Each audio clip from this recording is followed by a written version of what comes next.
Salam əziz dostlar. Bugünkü videomuzda biz deməli ardıcıllığı nəzərə alaraq biz artıq törəmənin həndəsi fiziki mənası, törəmənin tətbiqi ilə funksiyaların araşdırılması ilə biz artıq məşğul olmuşuq. Yəni o videoları biz çəkib paylaşmışıq.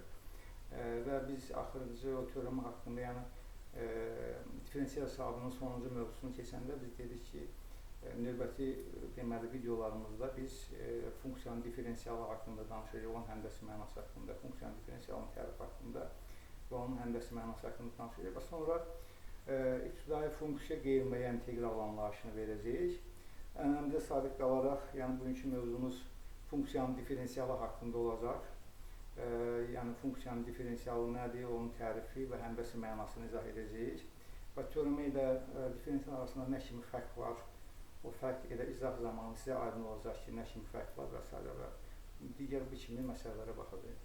Amma mən sizə xəbərdar edim ki, mən artıq belə qərara gəlmişəm ki, yəni tələbələrimiz, həm Azərbaycan bölməsində oxuyan tələbələrimiz var, həm də ingilis dili bölməsində oxuyan, yəni texnik universitetlərdə oxuyan tələbələrimiz var, hansı ki, onlar iki bölmədə oxuyurlar. Azərbaycan dili bölməsində oxuyanlar var, deməli, ingilis dili bölməsində oxuyan tələbələr də olduğu üçün adi riyaziyyata aid nə kimi mövzu çəkəcəksə, o mövzunu biz iki dildə çəkəcəyik. Biri öz ana dilimizdə, öz doğma ana dilimizdə çəkəcəyik.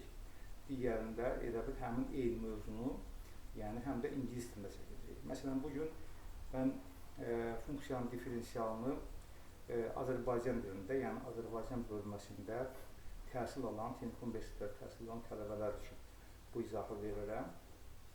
Amma bundan sonra növbəti videomuzda indi biz həmin bu mövzunu ingilis dilində izahını verəcəyik. Və çalışacağım ki, burada nə ki incə məqamlar var, bacardığımız qədər onları sizə çatdıraq, izah edək. Bir də videoları izləyərkən onu paylaşın ki, yəni hər kəsə gedib çata bilsin, videonu paylaşmaq lazımdır.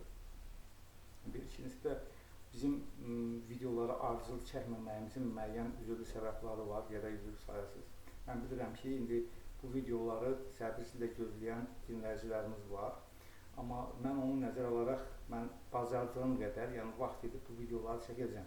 Amma mən sizə söz verə bilmərəm ki, məsələn, ingilis dilində olan çəkilişimi mən bilmirəm nə vaxt verirəm. İndi vaxtım olanda onu da çəkib verirəm. Yəni, ümumiyyətlə, istəyir Azərbaycan dilində, istəyir ingilis dilində, yəni çəkilən videoları vaxt olduqca hər iki dildə, eyni mövzunun hər iki dildə, ilk olaraq Azərbaycan dilində, sonra ingilis dilində deməli bu videolar ardıcıl şəkildə paylaşılacaq. Bundan narahat olmuyor. Yəni, vaxt olduqca bu məsələlərə biz izah verəcəyik, yəni adi riyaziyyatı biz başlamışıq, inşallah axırı çatdırarıq. Yəni, söhbət diferensial hesabında, riyazi analizdən söhbət gedir. Yəni, deməli, biz bundan sonra keçəcəyik, deməli, ibtidai funksiya qeyri-müəyyən integral, ondan sonra müəyyən integral, ondan sonra deməli, biz artıq keçəcəyik diferensial tənzimlərə. Çünki diferensial tənzimlərin həllində biz ibtidai funksiya qeyri-müəyyən integralı və yaxud da müəyyən integralı, yəni funksiyanın diferensial anlayışını bilməsək, bu anlayışları bilməsək, biz diferensial tənzimləri sizə tədris edə bilmərik. Ona görə ki, yəni bu anlayışlar haqqında məlumatınız olmalıdır, bilməlisiniz ki, növbəti məlumat. Yəni, burada bir ardıcıllıq var da, yəni bu ardıcıllığa riayət etmək lazımdır bir sözlə. Bu ardıcıllığı biz sabit qalaraq, biz bu mövzuları sizə ardıcıl olaraq çatdıracağıq. Bugünkü mövzumuz funksiyanın diferensialı haqqındadır. Sizin hər birinizə məlumdur ki, deməli, əgər y bərabərdir fx funksiyası müəyyən bir AB intervalına təyin olunmuş kəsilməz funksiyadırsa və həmin intervala daxil olan verilmiş x0 nöqtəsində həmin funksiyanın törəməsi varsa, onda həmin funksiya verilmiş nöqtədə ilə diferensialanan funksiya adlanır. Demişdik ki, məsələn, y bərabərdir fx funksiyası AB intervalına təyin olunmuş kəsilməz funksiyadırsa və x0 nöqtəsində törəməsi varsa, onda verilmiş funksiyanın x0 nöqtəsində həm də nəyi var, həm də verilmiş funksiya verilmiş nöqtədə diferensialanan funksiyadır. Bəli, bu şəkildə biz bunun tərifini, yəni funksiyanın bir növ diferensialının tərifini vermişik. Məsələn, qabaqçı mövzularımızda. Bəli. Ki, yəni, doğrudan y bərabər fx funksiyasının əgər x funksiyası törəməsi varsa, onda verilmiş funksiya həmin nöqtədə diferensialınan funksiya deyilir. Bəli. Bu şəkildə konkret vermişik. Amma bunu digər formada da buna tərif vermək olur. Ona görə də biz o tərifi sizə, yəni diferensialın, funksiyanın diferensialının yeni tərifini vermək istəyirik.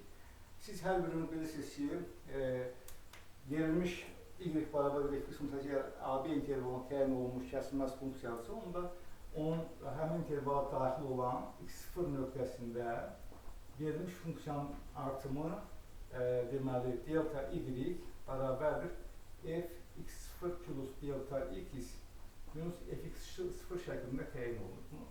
Yəni biz keçən dərslərimizdən bunları bilirsiniz. Yəni funksiya artımı, arqument artımı, onlar haqqında, teorema haqqında ya da sizə məlumat verirsiniz. İndi biz, məsələn, fərz edək ki, baxın, burada biz yeni bir tərif verək funksiyanın diferensialına. Deməli, əgər y bərabər fx funksiyası, deməli, bir AB intervalına təyin olunmuş funksiyadırsa, onda onun həmin intervala daxil olan x0 nöqtəsində verilmiş funksiyanın artımı delta y bərabərdir a delta x üstə gəlsin alfa delta x vurulsun delta x şəklində göstərmək mümkündürsə, onda y bərabərdir fx funksiyasına x0 nöqtəsində diferensiallanan funksiya deyilir. Təkrarlayıram. Əgər y bərabər fx funksiyası AB intervalı təyin olunmuş kəsilməz funksiyadırsa və x0 nöqtəsində funksiya artımını bu şəkildə ifadə etmək mümkündürsə, onda verilmiş funksiyaya x0 nöqtəsində diferensiallanan funksiya deyilir. Burada A kəmiyyəti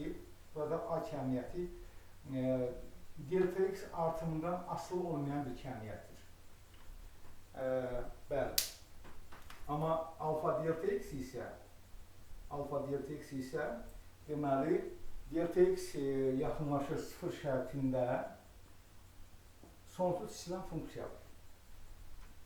Yəni burada bu şərtlərdir. Yəni limit delta x yaxınlaşır 0-a alfa delta x bərabər 0. Yəni alfa delta x burada sonsuz istənilən funksiyadır. Bəli. Yəni bir də təkrarlayıram. Əgər y bərabər fx funksiyası AB intervalına təyin olunmuş kəsilməz funksiyadırsa və həmin intervala daxil olan x0 nöqtəsində artımı delta y bərabərdir a delta x üstə alfa delta x vuraq delta x şəklində göstərilə bilirsə, onda verilmiş funksiyaya x0 nöqtəsində diferensiallanan funksiya deyilir. Burada deməli a kəmiyyəti delta x deməli arqument artımından asılı olmayan bir kəmiyyətdir. Alfa delta x isə delta x deməli artımından asılı olaraq sonsuz istənilən bir funksiyadır. Yəni delta x arqument artımı 0-a yaxınlaşdırsa, alfa delta x nəyə yaxınlaşır? 0-a yaxınlaşır. Ona görə də deməli alfa delta x burada sonsuz istənilən funksiyadır. Bəli. Deməli burada biz deməli verilmiş funksiyanın deməli nöqtədə diferensialının tərifini artıq ki, yeni bir tərifini veririk. Yəni mən sizə xatırladım ki, burada funksiyanın diferensialının yeni tərifi ilə köhnə tərifi arasında heç bir fərq yoxdur. Yəni onlar eyni güclü təriflərdir. Yəni biz deyirdik ki, məsələn, y bərabər fx funksiyası x0 nöqtəsində teoreması varsa, onda verilmiş funksiyaya həmin nöqtə diferensiallanan funksiya deyilir. O təriflə bu tərif eyni güclü tərifdir. Bunların eyni güclü olmasını belə bir teoremlə aydınlaşdıraq. Və onun teoremin isbatını verək.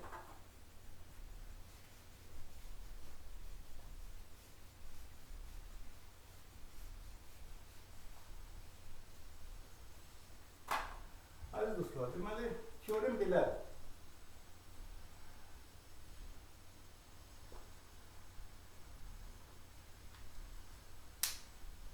Əgər y bərabər fx funksiyası AB intervalına təyin olunmuş kəsilməz funksiyadırsa və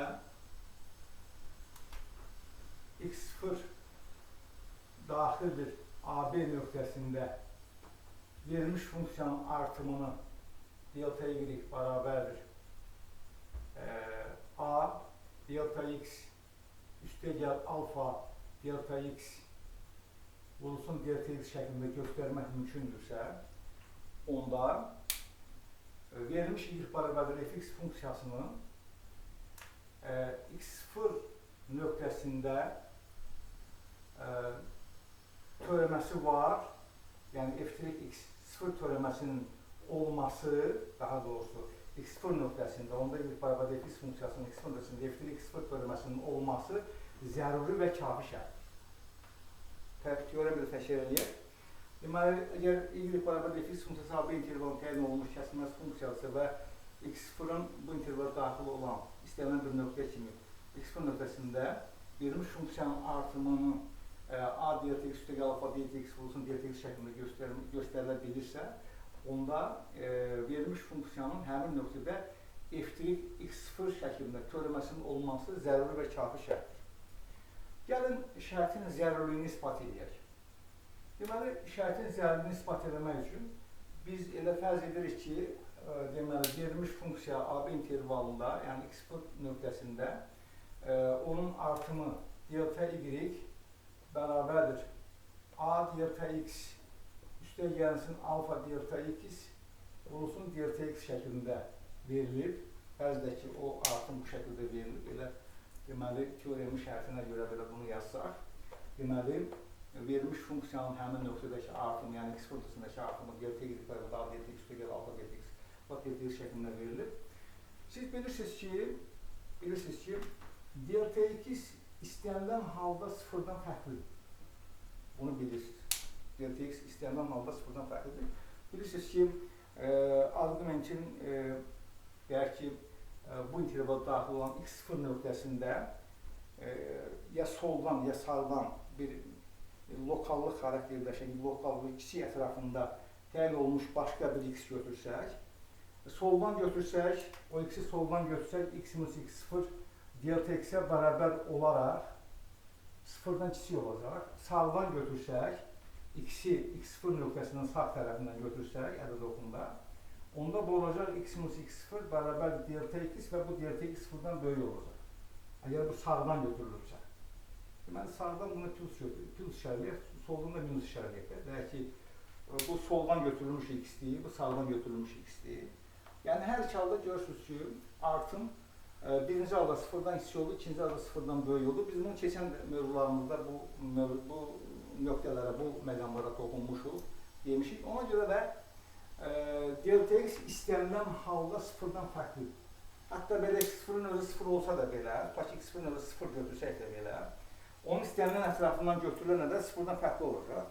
Və o fərq də ya sıfırdan kiçik olacaq, ya da sıfırdan böyük olacaq. Yəni, hər bir halda delta x sıfırdan fərqli olacaq. Ona görə də verilmiş bu bərabərliyin hər tərəfini biz delta x-ə bölə bilərik. Çünki delta x istənilən halda sıfırdan fərqlidir. Ona görə də biz verilmiş deməli bərabərliyin hər iki tərəfini delta x-ə, yəni arqument artımına, yəni x0 nöqtəsində verilmiş arqument artımına bölə bilərik. Dolayısıyla belə bir bərabərlik alaraq delta y bölünsün delta x bərabərdir A üstəgəl alfa delta x. Bu şəkildə bir bərabərlik var. Və bu bərabərliyin hər iki tərəfinin delta x yaxınlaşır 0 şərti ilə limitini alsaq, delta x yaxınlaşır 0 şərti ilə limitini alsaq, onda biz nə alarıq? Alarıq limit delta x yaxınlaşır 0-a, delta y bölünsün delta x bərabərdir limit, cəmi limitlər cəminə bərabərdir, bunu birdən birə yazaq. Delta x yaxınlaşır 0-a A, üstəgəl limit delta x yaxınlaşır 0-a alfa delta x bəli. Və bilirsiniz ki, artıq bərabərliyin sol tərəfi verilmiş funksiyanın x0 nöqtəsindəki teoreməsinin tərifini ifadə edir. Və demişdik ki, əgər funksiya artımının arqument artımına nisbəti ilə limitə keçsə, yəni x0 nöqtəsində təyin olunmuş funksiya artımının arqument artımına olan nisbəti ilə arqument artımı yaxınlaşır 0 şərtlə limitə keçsə, belə bir limit varsa, onda həmin limitə verilmiş funksiyanın x0 nöqtəsindəki teoreməsi deyilir. Deməli, teoremanın tərifinə görə biz burada yaza bilərik f'(x0), yəni biz artıq burada x0 nöqtəsində verilmiş funksiyanın nəyini tapdıq? Teoreməsini tapdıq. Bərabərin sol tərəfində. Bəli. Bu bərabərdir. Bərabərdir. Deməli, və siz bilirsiniz ki, limitin məlum teoremləri var. Amma hər biriniz bilirsiniz. Siz sabitin limiti özünə bərabərdir. Ona görə də deməli, burada A burada sabit bir kəmiyyət olduğuna görə bu ilə A-nın özünü verəcək. Bu da sonsuz içilən funksiya olduğuna görə bu da 0 verəcək, bu hətta 0-a çevriləcək və biz aldıq ki, f'(x0) bərabərdir A. Bu da bilirsiniz ki, f'(x0) bərabərdir A. Bu bir deməli arqumentin x0 qiymətində teoremənin qiymətidir. Bu da 0-a bərabər qiymətdə ala bilər, 0-dan fərqli qiymətdə ala bilər. Yəni burada A bir kəmiyyətdir, yəni bir qiymətdir. Həmin o aldığımız limitin qiymətidir. Və deməli buradan göstərmək olur ki, doğrudan da əgər deməli y bərabər f funksiyası AB intervalı təyin olunmuş kəsilməz funksiyası və x0 nöqtəsində, yəni AB intervalını götürülmüş x0 nöqtəsində onun artımı bu şəkildə ifadə olunursa, onda verilmiş funksiyanın x0 nöqtəsində teoreməsi, deməli f'(x0) şəklində teoreməsinin olması zəruri və kafi şərtdir. Deməli, biz şərtin zərurliyini artıq ispat etmiş olduq ki, doğrudan da verilmiş nöqtədə funksiyanın nəyi var? Teoreməsi var və onun zəruri şərtini neynədik? İspat etmiş olduq. Bəli.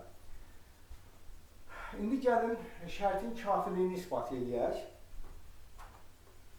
Artıq biz zərurliyini ispat edədik ki, doğrudan da deməli, verilmiş funksiyanın həmin nöqtə teoreməsinin olması zəruri şərtdir. O zəruri şərti biz ispat edərik.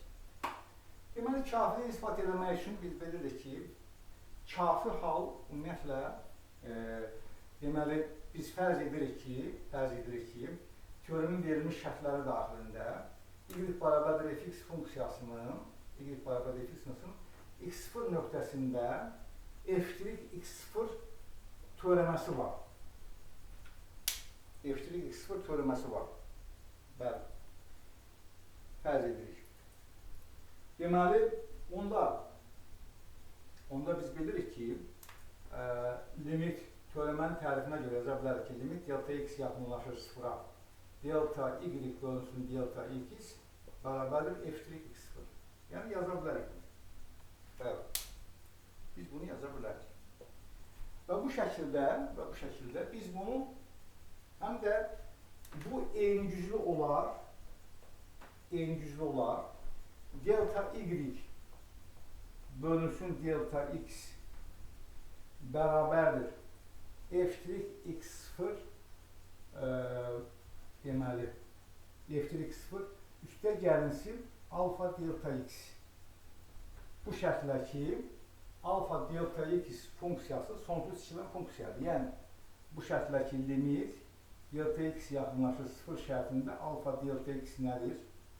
Deməli, sonsuz içilən funksiyadır. Bəli. Yəni, alfa delta x bu şərti ödəyir. Bəli. Yəni, bu bərabərliklə eyni güclüdür. Yaza bilərik. Çünki hər tərəfin limitini alsaq, qalib bunu verir. Əlbəttə. Sabitin limiti özünə bərabərdir. Yəni, arqument artımı sıfıra yaxınlaşmış şərti ilə limitə keçsək, sabitin limiti özünə bərabər olacaq. Və bu da limit, yəni bu da hər tərəfin limitini alsaq, bu ifadəni verəcək. Burada alfa delta x-ə bu şərti ödədiyinə görə sonsuz içilən olacaq və bu hətta sıfıra çevriləcək və verəcək yenə bunun özünü. Yəni, bu bərabərliklə eyni güclü bərabərlikdir. Yəni, biz bunu yada bilərik. Ona görə də, deməli, və buradan biz funksiya artımını yazsaq, delta y bərabərdir. Funksiya artımı bu bərabərlikdə, biz deməli, funksiya artımını belə təyin edə bilərik. Delta y bərabərdir f'(x0) vurulsun delta x, üstə gəl alfa, delta x vurulsun delta x. Təyin edə bilərik. Bəli. Və biz burada göstərə bilirik ki, f'(x0) konkret bir ədədi verir bizə. Bəli. onda biz bunu uyğunlaşdırıb belə də yaza bilərik. Yəni buradan alınan bir nəticə kimi belə də yaza bilərik ki, delta y bərabərdir.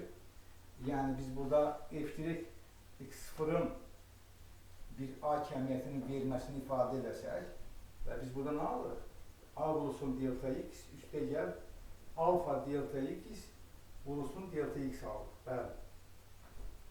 Və bu da deməli onu göstərir ki, verilmiş funksiyanın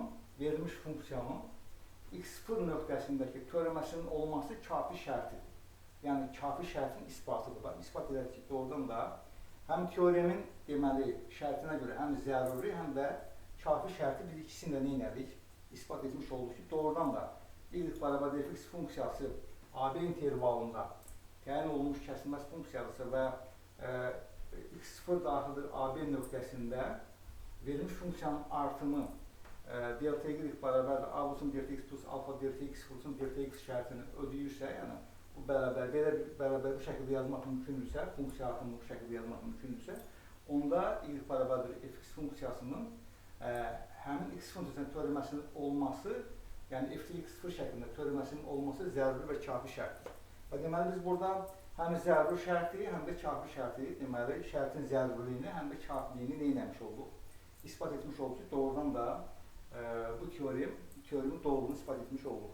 Və bu da bunun əvvəlki söylədiyimiz təriflərin, iki müxtəlif tərifin eyni güclü olmasını neynədir? Təsdiq elədi. Və bu teorem deməli təsdiq elədi ki, doğrudan da y bərabər fx funksiyası AB intervalı təyin olunmuş kəsilməz funksiyası və x funksiyasında x0 daxildir AB nöqtəsində onun törəməsi varsa, onda verilmiş funksiyaya həmin nöqtədə diferensialına funksiya deyilir. Və bir də belə bir tərif verdik ki, əgər y bərabər fx funksiyası AB intervalı təyin olunmuş kəsilməz funksiyası və x0 daxildir AB nöqtəsində həmin funksiyanın artımını bu şəkildə göstərmək mümkündürsə, onda verilmiş funksiyaya x0 nöqtəsində diferensialınan funksiya deyilir. Və bu şəkildə biz o təriflərin eyni güclü olmasını bu teoremin isbatı ilə, yəni bu teorem vasitəsilə və onun isbatı ilə deməli sizə tam şəkildə təsdiq elədik ki, doğrudan da, yəni bu teorem təsdiq edir ki, o deməli təriflərin hər ikisi eyni güclü təriflərdir. Bəli. Funksiyanın nöqtədə diferensiallanması üçün eyni güclü təriflərdir. Elə. Əziz dostlarım, deməli, bax bu ümumilikdə bu şəkildə deməli biz ümumi nəticəyə gələ bilərik ki, yəni belə bir nəticəyə gələ bilərik ki, verilmiş funksiya əgər AB intervalına təyin olunmuş kəsilməz funksiyası və x0 daxildir AB nöqtəsində onun artımını delta y bərabərdir deməli A vurulsun delta x üstə gəlinsin alfa delta x vurulsun delta x şəklində göstərmək mümkündürsə, onda verilmiş funksiya x0 nöqtəsində nədir? Diferensialanan funksiyadır. Bu da həmin o araşdırmamızdan alınan bir nəticə kimi bunu qeyd etmək olar. Bəli, yəni funksiya artımını bu şəkildə göstərmək mümkündürsə, onda verilmiş funksiya x funksiyasında nədir? Diferensialanandır. İndi gəlin biz funksiyanın diferensialı haqqında danışaq. Bəs funksiyanın diferensialı nədir? Bu nöqtədə funksiyanın diferensialının tərifi idi, onu izah edərik biz. Amma yəni yeni bir tərif idi də, yəni yeni bir tərifi funksiyanın nöqtədə diferensiallanmasının yeni bir tərifini izah edərik, teoremi isbat edərik. Amma indi gəlin izah edək görək, funksiyanın diferensialı nəyə deyilir? Bəs funksiyanın diferensialı nədir? O haqda danışaq. Görək, funksiyanın diferensialı nədir? Əziz dostlar, bax, belə bir biz biraz öncə bu x0 nöqtəsində törəməsi olan funksiyanın artımı haqqında danışdıq ki, yəni biz verilmiş funksiyanın artımı, yəni y bərabərdir fx funksiyası deyək ki, AB intervalına təyin olunmuş funksiyadır və həmin intervaldan götürmüş istənilən bir x0 nöqtəsi üçün x0 nöqtəsində verilmiş funksiyanın artımını delta y bərabərdir deməli f' x x0 vurulsun delta x üstə gəlsin alfa delta x vurulsun delta x şəklində göstərmək mümkündür. Bəli. Dedik ki, ifadə fx funksiyası AB intervalının təyin olunmuş kəsilməz funksiyası və x0 daxildir AB nöqtəsində verilmiş funksiyanın artımını bu şəkildə göstərmək mümkündürsə, onda belə bir funksiyaya x0 nöqtəsində diferensial olunan funksiya deyilir. Diferensial olunan funksiya deyilir. Hər biriniz burada deməli bilirsiniz ki, burada məsələn f'(x) 0 fərqli 0 götürsək, siz bilirsiniz ki, törəmə 0-a da bərabər ola bilər. Biz bunu fərqli bir 0 götürək də, yəni deyək ki, bu törəmə 0-dan fərqlidir. Götürsək və deməli biz və siz də həm də bilirsiniz ki, deməli limit delta x yaxınlaşır 0, alfa delta x-də sonsuz içindən funksiyadır. Bunu da bilirsiniz. Deməli, onda biz burada belə bir bərabərlik yaza bilərik. Məsələn, tutaq ki, və görürsünüz ki, funksiya artımı burada 2 həddin cəmi şəklində göstərilir. 2 həddin cəmi şəklində göstərilir. Deməli, f'(x0) delta x-dən xətti asılıdır. Amma alfa delta x-dən xətti asılı deyil. Sonsuz içilən funksiyadır. Yəni, deməli, f'(x0) burada, yəni f'(x0) delta x bu nəyi göstərir? Deməli, funksiyanın törəməsinin arqument artımında xətti asıllığını göstərir. Amma alfa delta x burada verilmiş funksiyadan heç bir xətti asıllığı yoxdur. Çünki bu sonsuz içilən funksiyadır. Yəni, delta x 0-a yaxınlaşanda bu bizə nəyi verir? Amma burada biz f'(x0) 0-dan fərqli olduğuna görə, bu hədd ümumiyyətlə 0-a çevrilmir. Çünki delta x-in özü də 0-dan fərqlidir. Axı, biz sizə biraz öncə izah elədik ki, delta x bütün hallarda nədir? 0-dan fərqlidir. Delta x bütün hallarda 0-dan fərqli olduğuna görə, ona görə də deməli, verilmiş bax bu, deyək ki, 2 həddin cəmi şəklində göstərilir funksiyanın artımı, x0 nöqtəsindəki funksiyanın artımı 2 həddin cəmi şəklində göstərilir. Bunlardan birinci hədd, deməli, birinci həddə funksiyanın törəməsi arqument artımından xətti asılıdır, amma ikinci həddə alfa delta x arqument artımından xətti asılı deyil. Çünki istənilən halda 0-a çevrilir. Heç bir xətti asılılığı yoxdur. Bəli. Ona görə də biz burada yazsaq deməli, bunun hər tərəfini delta x-ə deməli, delta x-ə bölüb, belə bir f'(x0) delta x deməli, kəmiyyətinə bölüb limitə keçsək, yəni yazsaq belə, yəni f'(x0) fərqli 0 şərti ilə hər tərəfin deməli, f'(x0) delta x həddinə bölüb limitə keçsək, görərik ki, burada alfa delta x birinci həddə görə sonsuz içilən bir kəmiyyət alınır orada. Ona görə də biz onu konkret olaraq belə ifadə edə bilərik. Yəni, yaza bilərik ki, delta y bərabərdir f'(x0) delta x üstə gəlməsin. Alfa delta x-in yerinə biz yaza bilərik, kiçik bir 0 işarəsi göstərə bilərik. Yəni, sonsuz içilən olduğuna görə biz bunu yaza bilərik. Deməli, bu həddi belə ifadə edə bilərik. 0 delta x. 0 vurulsun deyil, burada 0 delta x-dir. Yəni, sanki bu nə deməkdir? Yəni, arqument artımının sonsuz içilən funksiyası deməkdir. Yəni, biz bunu belə oxumalıyıq əslində. Arqument artımının sonsuz içilən funksiyası. İngilis dilində də bunu daha mükəmməl deyilir. İngilis dilində bunu ifadə edəndə daha yaxşı çıxır, yaxşı alınır. Bu, elə bir ki, orada biz onun indi gələcək dərslərimizdə inşallah İngilis dilində bu dərsi izah edəndə sizə izah edirik o nöqtələri. Deməli, orada daha yaxşı alınır bu. Yəni, doğrudan da bu, burada 0 vurulsun delta x deyil bu. Yəni, bu, elə bir ki, delta x-in sonsuz içilən funksiyası kimi oxunur. Bəli, sonsuz içilən funksiyada 0-dır. Deməli, həmin bax, 0-ın çizilmiş şəklini yazmış burada. Yəni, burada sadəcə yazmış bunu. Deməli, amma burada biz bunu artıq, deməli, bu həddi belə bir ifadə ilə göstərmişik. Bax, bu həddi belə bir ifadə ilə işarələmişik. Ümumiyyətlə, onsuz da bu sıfıra çevrilir. Delta x sıfırdan fərqli olsa da belə, delta x sıfırdan fərqli olsa da belə, alfa delta x sıfıra yaxınlaşsa son seçən olduğuna görə bu həddin özü sıfıra çevrilir ümumiyyətlə. Deməli, buradan belə nəticə gəlir ki, arqument artımının bu ifadəsində f'(x0) delta x həddi deməli, funksiya artımının baş hissəsi adlanır. Yəni, funksiya artımı artıq bu hədd sıfıra çevrilirsə, birbaşa bundan asılı olur. Yəni, f'(x) fərqli sıfır şərti ilə birbaşa bundan asılı olur. Bəli, birbaşa bundan asılı olur, çünki bu hədd sıfıra çevrilir axı. Bu hədd sıfıra çevrilir, çünki burada delta x sıfırdan fərqli olmana baxmayaraq, alfa delta x burada sonsuz çəkilən funksiyadır, ona görə bu hədd sıfıra çevrilir.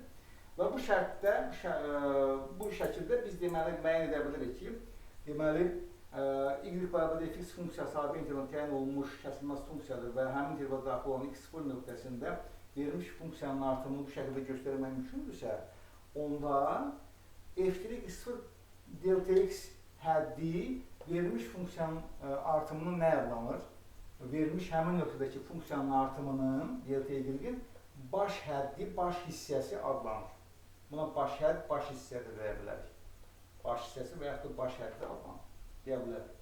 Deməli, onda funksiyanın diferensialının belə bir funksiyanın diferensialına belə bir tərif verilir. Tərif yəni oradan al. Funksiyanın diferensialının tərifi də oradan al. Qalmır ki, əgər deməli y bərabərdir fx funksiyası AB intervalına təyin olunmuş kəsilməz funksiyadırsa və həmin interval daxil olan x0 nöqtəsində verilmiş funksiyanın artımını delta y bərabərdir f'(x0) delta x üstə gəlsin alfa delta x vurulsun delta x şəklində göstərmək mümkündürsə, onda f'(x0) delta x baş həddinə, baş hissəsinə, deməli, funksiya artımının f'(x0) delta x baş hissəsinə verilmiş funksiyanın x0 nöqtəsində nə deyilir? Diferensialı deyilir. x0 nöqtəsində diferensialı deyilir. Və ümumi şəkildə biz bunu belə ifadə edirik. Yəni, istənilən bir x0 üçün, yəni, yeganə bir x0 üçün yox, istənilən bir x üçün, deməli, yəni bu intervalın götürmüş istənilən bir x üçün biz bunu belə ifadə edə bilərik. Yaza bilərik ki,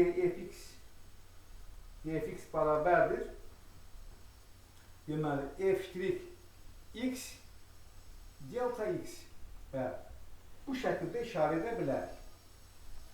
Bəzən də bunu belə də işarə edirik. dy bərabərdir, deməli, f'(x) delta x. Belə də işarə edə bilərik. Heç bir fərqi yoxdur yəni. Yəni, burada y-də biz fx demişiksə, biz bunu dfx-də dy-də götürə bilərik. Deməli, hər iki halda funksiyanın diferensialı buna bərabər olur. Artıq bu araşdırmamızdan alınan gəldiyimiz nəticədir. Bunu biz həndəsi mənasında izah edirik. Siz görəsiniz ki, doğrudan da belədir. Yəni, funksiya artımı birbaşa, yəni, bax, bu bərabərliyin özünə elə funksiyanın diferensialı demək olar. Yəni, belə nəticə gəlir ki, çünki onsuz da bu sıfırdır, biz onu göstərmiş burada. Yəni, arqument artımının sonsuz çəkilən funksiyası. Sıfır. Yəni, bu onu göstərir. Ümumiyyətlə, bu işarə arqumentin, deməli, arqument artımının, yəni x0 nöqtəsində arqument artımının sonsuz çəkilən funksiyası. Yəni, o demək. Yəni, o şəkil. Deməli, onda biz birbaşa, bax, bu bərabərliyə funksiyanın diferensialı deyə bilərik. Çünki nə görə diferensialı deyə bilərik, əziz dostlar? Çünki biz biraz öncə bunu ispat elədiksə ki, əgər verilmiş funksiyanın artımını bu şəkildə göstərə biləriksə, göstərmək mümkündürsə, onda verilmiş funksiyanın həmin nöqtədə, yəni x funksiyada törəməsinin olması diferensialının olması, törəməsinin olması zəruri və kafi şərtdir. Zəruri və kafi şərtdir. Çünki orada biz, həm də biz deyirik ki, verilmiş funksiyanın nöqtə törəməsi varsa, yəni onda həmin funksiyaya, həmin nöqtədə diferensiallanma funksiya deyilir. Bəli. Çünki diferensiallanmanın iki tərifini biz dedik və onların eynicüzlü olmasını sizə ispat elədik teoremi vasitəsilə və o yəni o deməli təriflərin eynicüzlü olmasını təsdiq edən teoremi sizə ispat elədik. Və həmin araşdırmamıza görə gəldiyimiz nəticə olaraq deyə bilərik ki, bax bu ifadə, bu bərabərlik elə funksiyanın nə adlanır? Diferensial adlanır. Çünki bu deməli burada f(x) fərqli 0 şərti ilə burada bilirsiniz ki, bu arqument artımının sonsuz içilən funksiyasıdır və o da 0-a bərabərdir bilirsiniz. Ona görə də bizə birbaşa elə bunu verir. Bax, bu ifadəni verir bizə. O bu ifadəni verir. Ona görə də deyirik ki, deməli, y bərabər fx funksiyasının x funksiyasındakı, yəni y bərabər fx funksiyası AB intervalına təyin olunmuş kəsilməz funksiyası və həmin intervala daxil olan x funksiyasında verilmiş funksiyanın artımını bu şəkildə göstərmək mümkündürsə, onda buradakı deməli, verilmiş funksiya artımının baş hissəsinə, yəni bu bərabərlikdə deməli, funksiya artımının baş hissəsinə həmin funksiyanın nəyi deyilir? Diferensialı deyilir və funksiyanın diferensialını da bu şəkildə işarə olunur. Biz simvol olaraq bu şəkildə işarə olunmuşdur. Yəni, fx-in diferensialı. Fx-in diferensialı. Diferensial sözünün baş hərfidir. Çünki diferensial da beynəlxalq söz olduğuna görə də məsələn, tutaq ki, İngiliscə differential deyirlər. Differential. İndi bizdə diferensial deyilir. Yəni, amma oxşarlıq var da, deyilişdə də oxşarlıq var da. Görürsünüz ki, deməli, diferensial sözünün baş hərfidir. Deməli, fx-in diferensialı. Yəni, funksiyanın diferensialı. Bu şəkildə işarə olunur və bərabər oldu f(x) delta x-ə.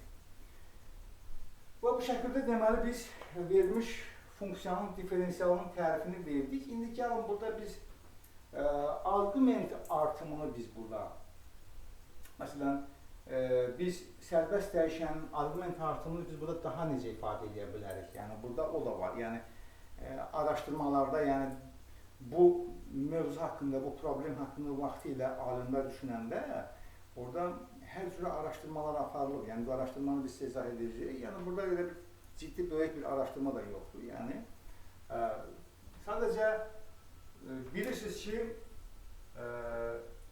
fx bərabərdir x funksiyası özü də bir funksiyadır və bu bir funksiyadır, yəni. Aydındır, bəli. Fx bərabərdir x funksiyası. Bəli. Biz bunun hər tərəfindən diferensialını alsaq, yəni onda biz nə almış oluruq? Alır onda dfx bərabərdir dx, o da bərabərdir. Deməli, x-in törəməsi delta x. Yəni, diferensialın tərifinə görə. Ta ki, fx x idi də, x-in törəməsi bura delta x. Yazır yerində. Və siz də bilirsiniz ki, x-in törəməsi, törəmənin içində biz bunu sizə demişik, izah edəmişik. X-in törəməsi nə bərabərdir? 1-ə bərabər. Yəni, sərbəst dəyişənin törəməsi 1-ə bərabər olduğundan buradan alırıq ki, dx nəyə bərabərdir? Dx bərabərdir delta x-i. Dx delta x-ə bərabər. Və deməli, biz burada, bax, bu hər iki bərabərlikdə bunu nəzərə alsaq, onda alırıq ki, df(x), yəni funksiyanın diferensialı, həmin funksiyanın verilmiş nöqtədəki törəməsi ilə sərbəst dəyişənin diferensialı hasilinə bərabərdir. Bu da olur funksiyanın diferensialının tərifi. Bax, bu şəkildə biz artıq delta x-i də ifadə edə bildik, dx-nə. Və burada bilməyiniz vacibdir ki, funksiyanın törəməsi, yəni f(x) yalnız x dəyişəndən asılıdırsa, onun diferensialı, yəni funksiyanın diferensialı x və dx dəyişənlərindən asılıdır. Yəni, biri digərindən asılı olmayan x və dx dəyişənlərindən asılıdır. Yəni, hər iki dəyişəndən asılıdır. Deməli, funksiyanın diferensialı x və dx asılı olmayan, yəni bir-birindən asılı olmayan x və dx dəyişənlərindən asılıdır. Lakin funksiyanın törəməsi yalnız x dəyişəndən asılıdır. Bax, bu şəkildə biz artıq funksiyanın diferensialının tərifini də sizə izah etmiş olduq. Yəni, funksiyanın diferensialı nədir? Artıq siz bunu tam şəkildə, mənə də gəlir ki, bu izahdan tam başa düşdünüz ki, funksiyanın diferensialı nədir? Gəlin, funksiyanın diferensialının həndəsi mənasını izah edək. Onun həndəsi mənası nədir? Bəli, onu izah edək.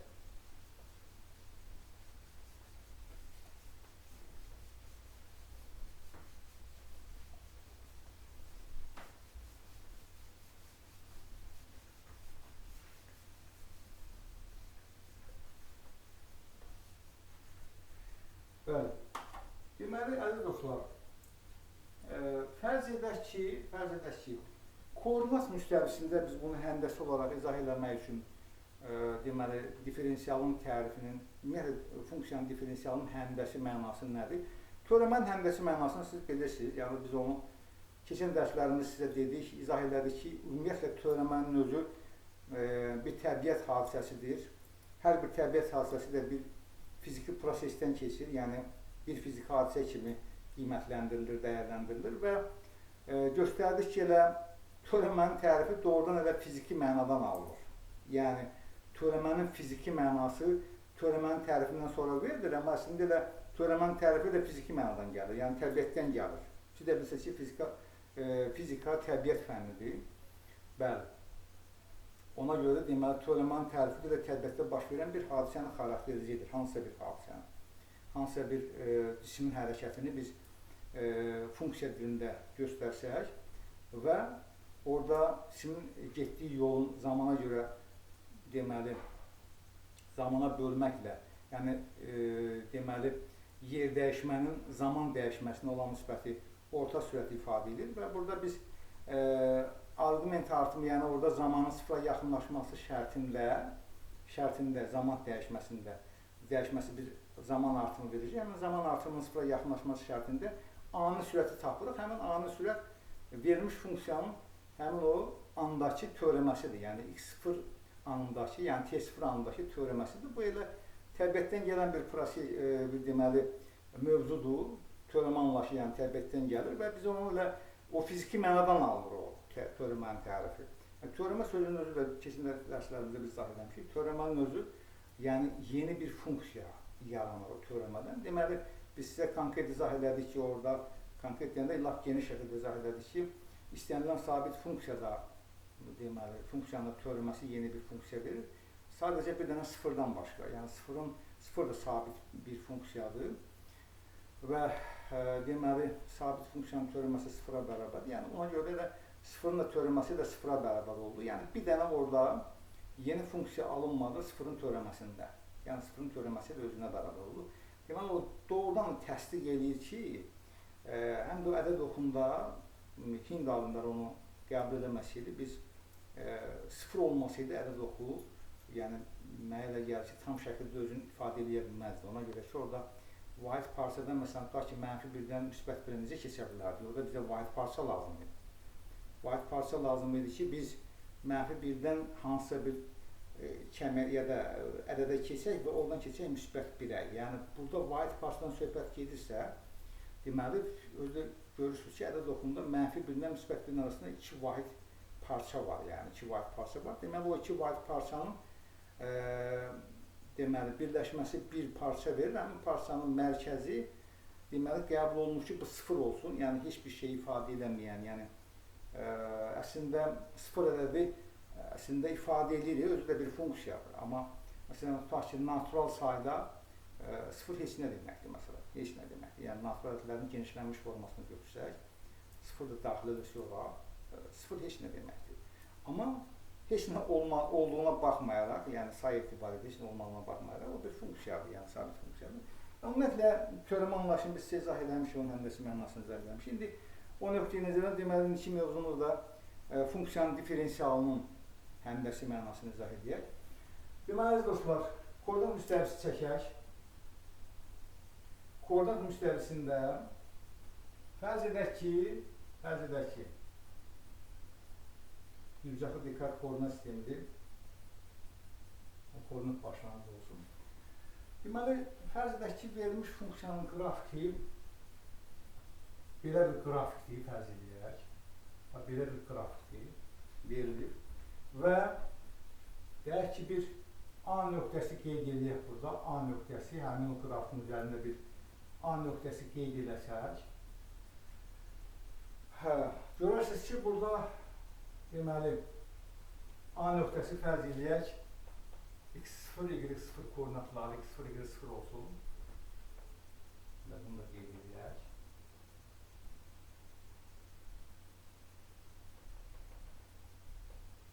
y0 olsun.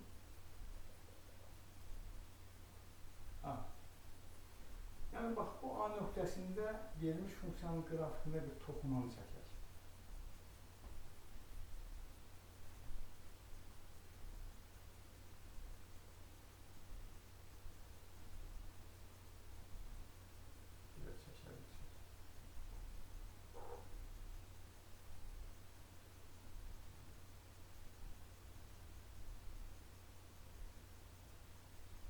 Bax, deyək ki, bu həmin funksiyanın qrafikinə çəkilmiş toxunan düz xəttdir. Deyək ki, bu bir fərz edək AT düz xəttidir. Deməli, bu AT düz xətti deməli, verilmiş funksiyanın qrafikinə, yəni y bərabərdir fx funksiyasının qrafikinə A nöqtəsində toxunan düz xəttdir. Və biz burada x0 nöqtəsinin yaxın ətrafından bir x götürsək və həmin x, deyək ki, həmin x götürsək, deməli, x minus x0 nəyə bərabər olacaq? Delta x-ə. Onda buradan biz x-i ifadə edəsək, x nəyə bərabər olacaq? x0 plus delta x-ə bərabər olacaq. Bunu siz keçən dərslərimizdən bunları bilirsiniz. Bunlar hamısı, yəni argument artımına görə biz bunu belə yaza bilərik. Şəkildə x bərabər x0 plus delta x yaza bilərik. Onda biz bunu ifadə edə bilərik. X-in əvəzinə, bu x-in əvəzinə x0 plus delta x ifadəsini yaza bilərik. x0 plus delta x ilə belə yazaq. Bəli. Deməli, bu da olsun x0 plus delta x. Və bu nöqtədən ordinat toxumuna paralel bir düz xətt keçirək. Ordinat toxumuna paralel bir düz xətt keçirək. Ordinat toxumuna paralel bir düz xətt keçirək. Və həmin düz xətt, gördüyünüz kimi, həmin düz xətt AT toxumamız tutaq ki, bir B nöqtəsində neynədir? Kəsdi. B nöqtəsində kəsdi. Və qrafikdə tutaq ki, deyək ki, bir F nöqtəsində kəsdi. Qrafikdə bir F nöqtəsində kəsdi. Və bu şəkildə biz əgər deməli, yəni y bərabərdir y0 düz xəttini də belə uzatsaq, qırıq xəttlərlə də belə uzatsaq, biz burada nə almış oluruq? Deməli, bu B nöqtəsinin də koordinatları olacaq x, y. Yəni, bu da bizə bir y verəcək. Bu da bizə bir y verəcək. Yəni, bu B nöqtəsində koordinatları olsun x, y. Və x də belə ifadə olunubdur, gördüyünüz kimi. X də bu şəkildə ifadə olunur. Yəni, x nə var? X delta x-ə bərabərdir. Yəni, bunun özü bir x-dir. Bəli. Deməli, B nöqtəsinin koordinatları nə olur? X, y olur. Onda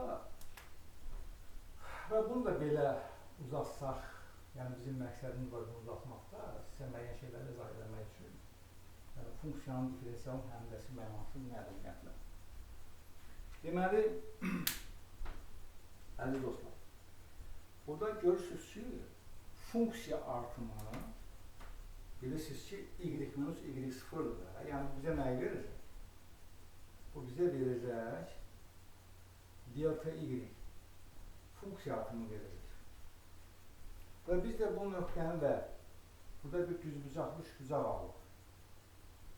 Düzbucaqlı üçbucaq aldıq. Bunu da bir C nöqtəsi ilə ifadə edəsək, C nöqtəsini ifadə edərsək. Deməli, biz burada düz-düzaqlı üçbucaq aldıq. Və A nöqtəsində çəkilmiş toxunan apsis oxunun müsbət istiqaməti ilə bir və ya ki, fi bucağını əmələ gətirdi. Fi bucağını əmələ gətirdi və teoremanın həndəsi mənasına görə siz bilirsiniz ki, verilmiş x0 nöqtəsində funksiyanın teoreması həmin nöqtədə funksiyanın qrafikinə çəkilmiş toxunanın bucaq əmsalına bərabərdir. Biz onu sizə ispat edəmişdik, yəni teoremanın həndəsi mənasını izah demişik onu sizə. Siz bilirsiniz ki, burada f(x0) nəyə bərabərdir, əziz dostlar? Deməli, tangens fiyə bərabərdir. Tangens fiyə bərabərdir. Deməli, f(x0) nəyə bərabər oldu? Tangens fiyə bərabər oldu. Bəli. Tangens fiyə bərabərdir. Deməli, bəs tangens finin özü nəyə bərabərdir? Bilirsiniz ki, tangens fi, trigonometri nisbətlərdən bunu bilirsiniz ki, deməli, CB-nin AC-yə olan nisbətinə bərabərdir. CB-nin AC-yə olan nisbətinə bərabərdir. Və biz buradan nə alırıq?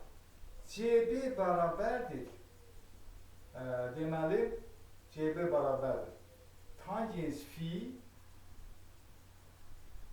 və yaxud da tangens finin qrupların yerini dəyişir. Onsuz da qrupların yerinləşmə artıq dəyişmir. Yəni, sadəcə fi argumentinə görə biz bunu yazaq ki, səliqəli alınsın. Deməli, AC vurulsun tangens fi.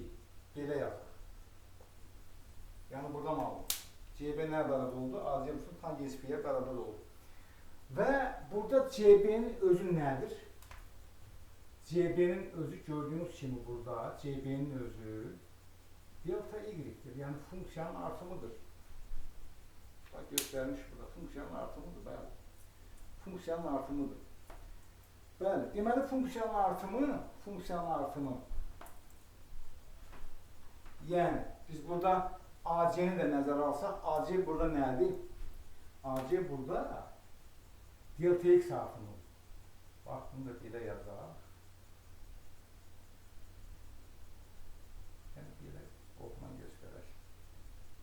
AC burada nədir? Delta x artımı. Yəni, bu delta x artımıdır. Bax, bu. Deməli, delta x artımı olduğuna görə, deməli, hamısını yerinə yazsaq, onda biz burada nə alırıq? Delta y bərabərdir. AC-nin özü də bizə nə bərabərdir? Delta x-ə bərabərdir. Yazırıq delta x vurulsun tangens fi.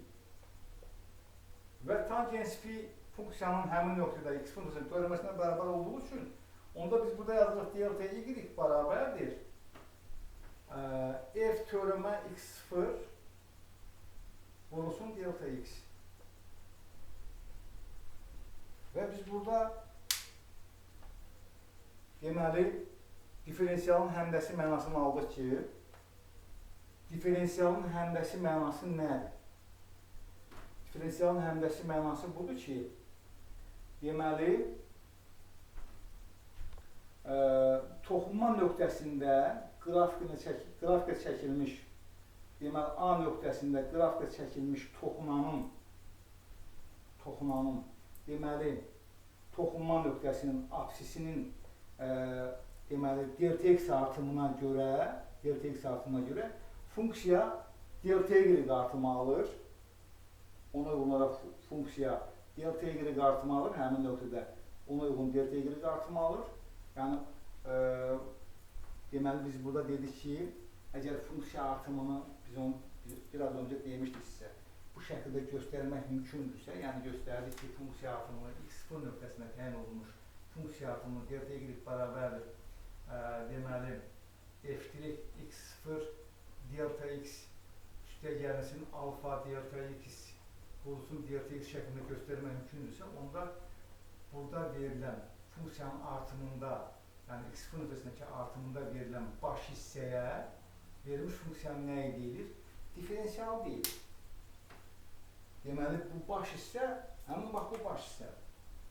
Deməli, bu funksiyanın nəyidir? Diferensiyal olur, onu həndəsi olaraq da izah edədik. Bu olur diferensiyalın tərifinin funksiyanın diferensialın tərifinin həndəsi izahı, həndəsi mənası. Yəni o deməkdir ki, funksiyanın diferensialı nöqtə çəkilmiş deməli toxumanın absisinin həmin toxumuna görə absisinin aldığı artıma uyğun funksiyanın aldığı artım həmin nöqtə funksiyanın törəməsi ilə arqument artımı hasilinə bərabərdir. Bax, bu şəkildə biz törəmənin, belə başlayın, funksiyanın diferensialının həndəsi mənasını izah edərik. Deməli, y bərabərdir fx funksiyasının x0 nöqtəsindəki diferensialı həmin nöqtədə deməli, arqument artımı ilə həmin nöqtə funksiyanın törəməsinin hasilinə bərabərdir. Bax, bu da oldu, deməli, diferensialın həndəsi mənası, yəni funksiyanın diferensialının həndəsi mənası. Bax, bu da oldu həndəsi məna. Deməli, bu şəkildə biz bunu aldıq və siz bilirsiniz ki, burada biz biraz öncə də ispat araşdırdıq ki, deməli, x dəyişəninin diferensialı həmin dəyişənin nə ilə bərabərdir? Artımına bərabərdir. Bəli, bunu da ispat edədik və buradan elə diferensial alınır. Deməli, belə nəticəyə gəlir ki, teorema belə başlayın, funksiyanın diferensialının həndəsi mənasından belə nəticəyə gəlir ki, deməli, funksiyanın diferensialı dedikdə biz həmin nöqtədə, yəni verilmiş funksiya x0 nöqtəsində diferensiallanan funksiyadırsa, onda həmin nöqtədə verilmiş funksiyanın diferensialı həmin nöqtə çəkilmiş toxunana uyğun funksiyanın artımı deməli, həmin nöqtə funksiyanın nə edir? Diferensialıdır. Yəni, bu artım özü nədir? x0 nöqtəsində verilmiş funksiyanın nə adlanır? Diferensial adlanır. Bu artımın özü, deməli, diferensial adlanır. Ona görə də biz deyirik ki, onda dfx nə bərabər oldu? dfx bərabər oldu delta fx-ə. Yəni, buna bərabər oldu. Yəni, buradan dfx-i ifadə edəsək, bu olacaq delta y. Delta y gəlir. Çünki biz burada artıq y bərabər fx işarələmişik də, yəni delta y oldu. Aydındır. Yəni, bax, bunu ispat eləmiş olduq. Yəni, həndəsi məna ilə göstərmiş olduq ki, doğrudan da bu bərabərlik nədir? Doğrudur. Və göstərdik ki, deməli, funksiyanın diferensialı ən nəhayət fx funksiyasının deyək ki, istənilən bir x nöqtəsindəki diferensialı dfx nə bərabər oldu? f(x) dx-ə bərabər oldu. Yəni, biz bunun həndəsi mənasında izah elədik burada. Sizə həndəsi mənasında izah elədik və göstərdik belədir. Amma burada mən sizə bir şey xatırlatmaq istəyirəm ki, əziz dostlar, burada deməli, toxunan düz xəttdə nəzərən biz burada artımları delta x, delta y artımlarından danışdıq. Amma məsələn, burada x0 plus delta x nöqtəsindən qaldırılan, oradan toxunan paralel qaldıran düz xəttin qrafikinin kəsişən nöqtəsinə qədər bu funksiyanın uyğun artımıdır. Yəni, biz bunu belə ifadə edək. Delta fx ifadə edək. Delta fx. Bəli. Bu uyğun artım. Yəni, biz bunu belə ifadə edək. Yəni,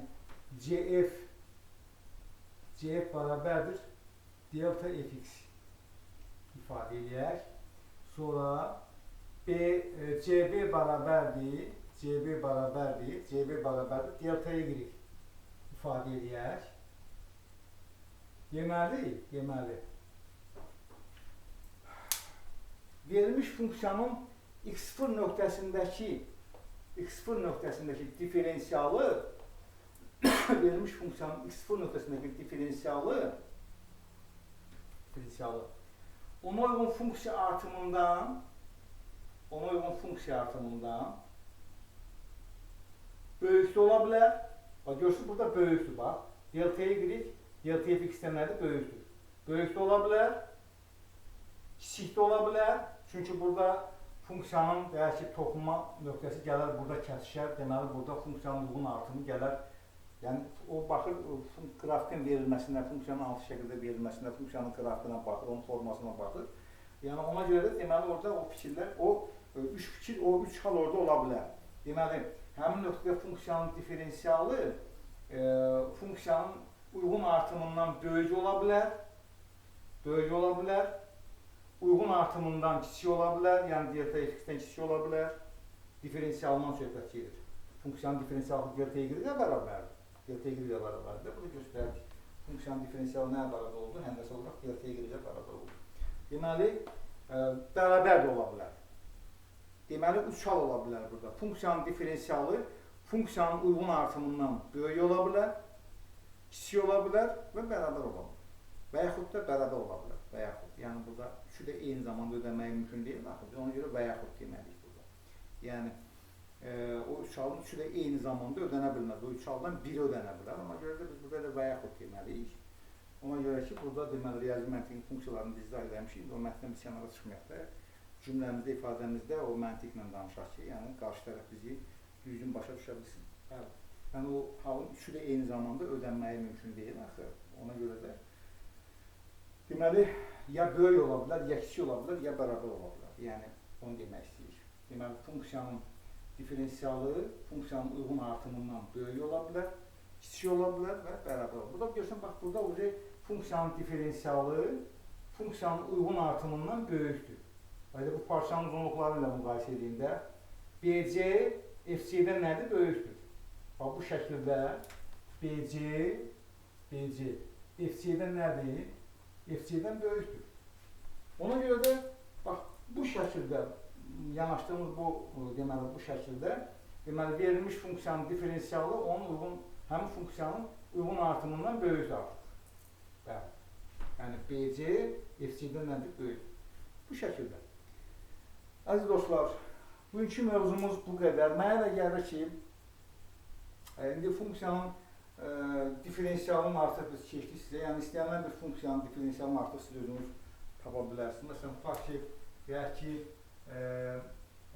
y bərabər sinus x funksiyasıdır. Bunun diferensialını tapmaq lazımdır. Bunda yazılsınız ki, d sinus x nəyə bərabərdir? D sinus x bərabərdir. Sinus x-in teoreması kosinus x verəcək. Kosinus x dx-ə bərabərdir. Artıq siz bunları deməli özünüz ifadə edə bilərsiniz. Və yaxud da dx-in kvadratı bərabərdir 2x dx. Çünki x-in kvadratının teoreması bizə nəyi verir? 2x-i verir. Yəni, artıq siz bunları özünüz də ifadə edə bilərsiniz. Yəni, burada ciddi bir problem yoxdur. Sadəcə biz burada funksiyanın diferensialını ona görə sizə izah elədik ki, yəni bu funksiyanın diferensialını, onun tərifinin, həmdəsi mənasını izah eləməsəydik, əlbəttə ki, sizin deməli, ibtidai funksiyanı keçəndə, indi biz onun növbəti mövzularımız, ibtidai funksiya, qeyri-müəyyən integral, sonra müəyyən integralın tətbiqləri və s. Yəni, biz bunların hamısını biz diferensial təminlərin nəzəriyyəsində bu məsələləri tətbiq edəcəyik orada. Yəni, bunlardan istifadə edəcəyik. Diferensial təminlərin həllində geniş istifadə olunur. Yəni, sən birinci diferensialın tərifini bilməlisən ki, diferensial təminliyi həll edə bilərsən. Yəni, görsən elə orada, məsələn, tutaq ki, müəyyən integraldır, qeyri-müəyyən integraldır vardır. Bunları bilmək lazımdır ki, diferensial təminləri nə edə bilər? Araşdıra bilər. Bəli, teoremədir, diferensialdır, sonra qeyri-müəyyən integraldır, ibtidai funksiyadır. Bunları bilmək lazımdır ki, biz diferensial təminlərə giriş edə bilər. Yəni, biz bu mövzuları ardıcıl keçirik ki, hər sonraki mövzunu əvvəlki mövzuya görə başa düşə biləsiniz. Yəni, bu ardıcıllıq var burada. Ona görə də biz məcburən bunu belə ardıcıl şəkildə keçirik. İndi biz videoları çəkəndə biraz ara veririk, ona görə üzülürsə, bizim məsələn hər zaman vaxtımız olmur. Məsələn, tutaq ki, bu videoları biz sadəcə bizi dinləyicilər gözlədiklərindən görə biz bunları belə, hələ bizim elə bir təsdiqatımız da yoxdur, biz bunu notebookla çəkirik. Yəni, ona görə də məcburən çəkirik ki, yəni izləyicilər elə bir gözləyirlər, bunu videoları gözləyirlər ki, onlar baxsınlar bu izahlara. Bir də bacardığımız qədər sizə hər şeyi incəliyənə qədər izah eləməyə çalışırıq. Nə dərəcədə nail oluruq, onu siz qiymətləndirirsiniz, siz dəyərləndirirsiniz. Çünki siz dinləyəndə məni başa düşürsünüzsə, deməli mən nəyəsə nail olmuşam. Yəni belə, qarşı tərəf məni başa düşürsə, deməli biz nəyəsə nail olmuşuq. Ona görə də diqqətinizə görə təşəkkür edirik. Videonu bəyəndinizsə, bəyəndim düyməsini basmağı unutmayın. Paylaşmağı unutmayın ki, hər kəsə bu video əlçatan olsun. Bu mövzunun izahı əlçatan olsun və hər kəs bundan faydalana bilsin. Ələxüsusda ən çox gənc müəllimlər bu mövzuları mən bilirəm ki, o qədər də bizim özümüz də universitetdə oxuyanda, yəni bunlar keçirilirdi bizə, düzdür, amma bir mühazirə kimi deyilirdi və gedilirdi. Yəni burada tətbiq olunmurdu, heç bir yerə tətbiq olunmurdu. Yəni məsələn, Avropa ilə bizim təhsil arasında dağla dərə qədər fərq var. Orada hər şeyi tətbiq sahəsi ilə, yəni situasiya yönümündən öyrədirlər. Ona görə də orada güclü kadrlar yetişir. Güclü kadrların yetişməsi nədir? Yəni o şəraiti burada da yaratmaq olar. Problem deyil. Sadəcə biraz təhsilə diqqətsizlik var yəni. Məsələn, hardasa təhsilin başında duran rəhbərlər, nazirlik, dövlət imtahan mərkəzi falan. Yəni bunlar hamısı biraz laqeydlik var. Yəni əsl təhsildən söhbət getmir yəni. Yəni bunu siz dəqiqliklə qəbul edə bilərsiniz ki, Azərbaycanda əsl təhsildən söhbət getmir. Yəni o təhsil yoxdur Azərbaycanda. Çünki Avropadakı təhsillə buranı müqayisə edərsən, dağla belə baxsan heç görməzsən o zirvəni. Biz çox aşağıdayıq, çox aşağıdayıq. Ona görə də, amma biz də köməyimiz belə deyil ki, yəni biz də bacardığımızı yəni sizə çatdırmağa çalışırıq. Siz də çalışın, yaxşı öyrənin, oxuyun, öyrənin və suallarınız olarsa, yəni şərh bölməsində bildirərsiniz, hansı mövzulara toxunmaq lazımdır filan, bacardığımız qədər o mövzulara toxunmaq, amma onsuz da bizə acil izah edib gedirik. Yəni ehtiyac yoxdur orada nəyisə yazmağa ki, bizə filan mövzunu izah edin. Sadəcə şərhlərdə fikirlərinizi bildirərsiniz, əgər lazım olarsa fikirlərinizi bildirərsiniz. Diqqətinizə görə təşəkkür edirik. Növbəti videomuz bunun ingilis dilində izah olacaq.